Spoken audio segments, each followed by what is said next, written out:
I just want to start out by, giving Texas a lot of credit. The number one team in the country, and Sark and what they do, a great team. But I also want to thank the fans. What an unbelievable atmosphere. From, driving in this morning from my house, seeing everybody at game day, at big noon kickoff, seeing people around the stadium, tailgating, and then the atmosphere in the stadium when we came out for warm-ups. I mean, there wasn't very many empty seats. And for a noon kickoff, to have that many people in the stadium was amazing. And so for an atmosphere like that, week one, to bring everybody together was great for our team. And I think it made a huge difference in the fourth quarter. So I want to thank, I say all the time, it takes everybody. And the fans certainly brought it today. And man, I'm just proud of our guys. Just a gritty win to start the season. All righty, we'll start here in the front row with Tim May. Tim, go ahead, Ryan, lead you us said off. all week, all that matters is the win, right? And number one, you got that accomplished. Like you said, it was a nitty-gritty game. But number two, how did Julian Sayin handle the pressure? He seemed pretty poised out there. I agree. I said in the locker room, I thought he handled himself well. I thought he took care of the ball, made some throws when he needed to. A couple times when it wasn't there, he did not force it. Could we have opened it up more in the second half? Yeah, but I thought Brian called an unselfish game. I thought the defense was playing well. When we got the ball back on the 10-yard line there with 8 minutes to go, we ended up running off about 4 minutes off the clock. And we thought that was important. We talked about it this week. In week one, we can't beat ourselves. We wanted to let them beat us. And, for a first-time starter, you just don't want to put them in that situation. So hindsight says we did the right thing, but you're never too sure. But I thought the drive that the offense had there in the first half, I think we ate up over 8 minutes off the clock, which was part of the game plan, because we wanted to keep their offense off the field, and then to finish it with that 4th and 1 was big, and then the play by Carnell. But the story of the game was the defense. Matt, I thought, put a good game plan together. The coaches put a good game plan together, but the grittiness of our guys running around. There's a lot we can build on here, a lot we have to improve on.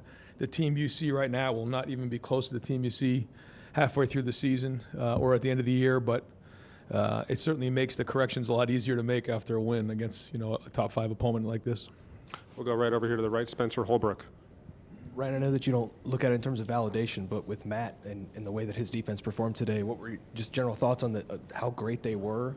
And does it kind of show, I kind of made the right move here, bringing Matt in? Well, we have to prove ourselves every time we're in that arena. So that's just what you do. When you stop feeling like you have to prove yourself, then you stop improving. And so that's the way we feel. But all that being said, I know what kind of a coach Matt is because I see him every day. You guys don't. So that's the thing about football. I share that with the guys. All the work that you put in the dark doesn't come to light until this first game, And that's sometimes a sobering thing about football. You put all this work in just to give you a chance, and then, you have X number of plays to go make it happen. But that's what competitive excellence is. And, again, a great start. I thought the game plan was excellent, but the buy-in is what's most important. Plays are plays. Scheme is scheme. But what matters is the guys and the Warriors on the field, believing in it and the work that's put in.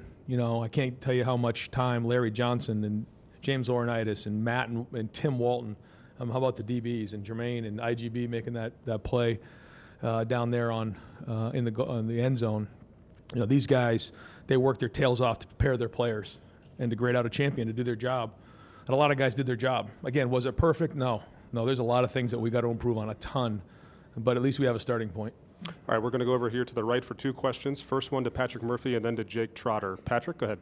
Ryan, you said a couple times there's stuff to improve on. Is one of the higher up things getting the run game going a bit more? We'll have to look at the film and see. I mean, that's a stout front. There was a lot of guys in there. And, when we play them again, I don't think it's going to look the same way. But, we were, leaning on some of our tight ends in there. And there was some good runs in there. I gotta really look hard now at the film and see, where things didn't go perfect because, we were pretty tied in on both edges there.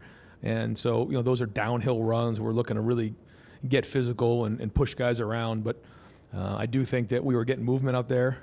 It was not a high-scoring game. I think we had 4 possessions in the first half. When it's time to spread everybody out and air it out, we'll do that and create more space. But this is a team that has great teams, a defense that has great team speed. And so we took that into consideration, putting the game plan together. It certainly wasn't perfect, but it's a start. Yeah, Ryan, the fourth down stops were a big difference in this game. What does that say about your defense, especially with so many new starters going forward?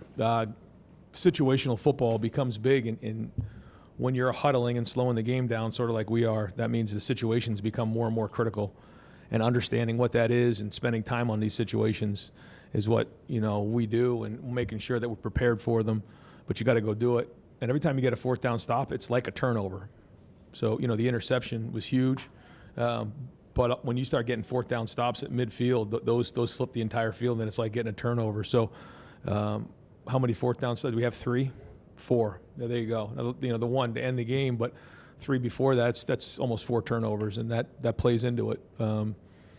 And there was that opportunity we had early in the game on that fourth down, and that was the other thing with Julian. Early on, I thought he threw some good balls. We actually had a few drops, which is rare around here, and that may have been a different game. You just never know how it starts or how it's going to finish. But yeah, no, those fourth down stops were big. Okay, we're going to go over here to Austin Ward. Before we do that, we're going to send Carnell Tate and Luke Montgomery to the back. So if you'd like to talk to Carnell and Luke, they'll be in the back. We'll go over here to Austin Ward. Mentioned the drops, and so Julian's numbers obviously could have looked a little bit different early. I want to pair that with the idea that you said that by the middle of this season that the offense is going to look much different. How much going into this game for Julian's first start, the talent of Texas, how much could you have reasonably put him out there to execute at this point? How much further is there to go? Because I imagine it's quite a lot. Yeah, a ton. But I thought I was impressed with his poise. He had a good look in his eye, and what he was saying and what he was seeing was exactly what was going on. That's a great sign. I remember CJ's first start. I remember Justin's first start. And when I mean first start, like, in big games.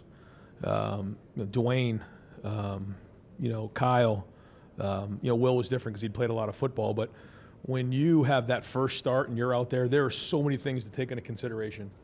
When you're the quarterback at Ohio State and you're playing number 1 Texas against one of the top defenses in the country, which we have a tremendous amount of respect for, like, the one thing we didn't want to do and I didn't want to do was put him in a bad spot. It's just not fair to him. Now, coming out of it, quite honestly, I think he probably could have handled it, but we weren't going to do that because we know it's a long season, and that was the decision that was made, and so we'll go from here. Okay, we got time for a couple more. We'll go over here to Bill Rabinowitz. Ryan, this team has said from the start that they were not defending national champions. This was a whole new team. Yeah. What kind of a statement do you think you made today? Well, we said that we want to set the tone. When you start a season, you want to set the tone for the season. And there's a lot of guys who are stepping into roles for the first time ever. And for these guys to step in and really have a great energy about them, I thought they were poised. I thought the moment was not too big for them. And maybe just because of the run that we went on last year and those guys being in those games, or even for the guys who weren't being a part of it, like take a guy like Devin Sanchez who played today. He was with us for those 2 weeks, so he saw what it was like. I don't think those guys batted an eye. Peyton Pierce played well. I got to watch the film and see, but there was good play across the board, and it's a reference point as we move forward for the first game of the year. When I looked at the schedule and I said, okay, you open up with Texas at home with a freshman or with a young quarterback, it was like, okay. It might be nice to have a few non-conference games to lead up to the season, but as we got closer, it was just like, this is actually a great way to start because everyone's got to be on their game. Preseason, as we talked about, July was edgy. August was edgy. We knew we had to bring it this first game, and then I think they fed off the crowd. The crowd was strong today, and so this is their team. This is their story, and here's the first chapter. Julian didn't have a lot of experience coming in, obviously, but either did Arch, really. How much he looked confused at times. What was the game plan against him? No, he's going to be a great player and is a great player. We just felt like in week 1 that we didn't want to beat ourselves. So we took that into consideration in everything that we did. And then knowing there's contingency plans in place. I mean, if we were down 2 scores, you know, this call sheet had all kinds of different contingency plans. Well, it's the same thing on defense. And, you know, he is going to be a great quarterback and is a tremendous talent. But, you know, in anybody you play in that first week, you know, you just don't want to beat yourself, and then you go from there. But he made some really good throws there in the fourth quarter, and you can see the talent. But give our defense credit. All right, we got 2 more over here. First, Stefan, and then to Bill Landis. Stefan, go ahead. Ryan, what stood out to you about kind of the different ways that Arvell impacted the game specifically, especially there in the first half? And also, do you have an update on Kenyatta Jackson? Yeah, Kenyatta, yeah, I don't think I can come up and say what exactly it was, but you know, they took his helmet away, and you know, we'll kind of evaluate how that is moving forward, but I don't see it being a long-term injury. For Arvell has a lot of versatility. When you get up on Arvell, you can just see he has all the traits it takes to be a dominant linebacker. And so what I saw out there today was a guy who was running sideline to sideline from the linebacker position at the second level. But then also you saw him at the end when KJ went down, he was playing up front and rushing the passer and putting pressure on the quarterback. So he can do all those things. This is probably the most he's played in a big game like this, and he'll learn a lot from this. We'll see how he grades out. All right, wrap it up with Bill Landis. What you're talking about with the offensive game plan, you know, playing slower, playing a little ball control, it feels like the trade-off there needs to be confidence in your defense to stand up in a game when 2 touchdowns gives you the win. What gave you that confidence that the defense was going to be able to do that today? Yeah, I think it's a great point. I played this game out in my head every day for the last 3 months. And I didn't know how it was going to go, because when you're going against yourself every day and you have inexperienced players that haven't actually done it on the field, you're not sure.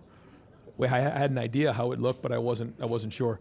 So what I was trying to do early in the game was get a feel for what was going on. You know, how was our defense holding up front? You know, what kind of rhythm were they in? How fast were they playing?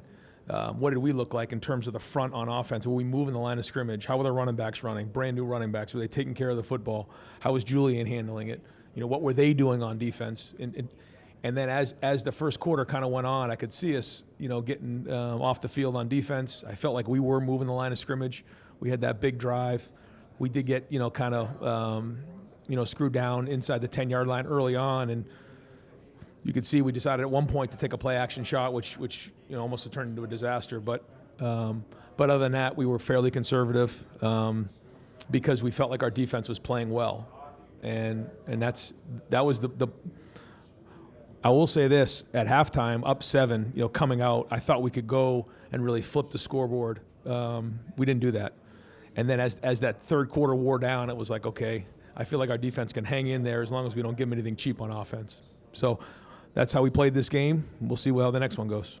All right, Coach, thank you very Thanks, much. guys. Yep. We'll bring up defensive coordinator Matt Patricia here to the main podium. We're also going to have Julian Sane here at the podium after Coach Patricia. So we'll be quick with Coach Patricia, and then we'll bring up Julian Sane. We'll start with Coach Patricia right here, Dylan Davis. And we're going to go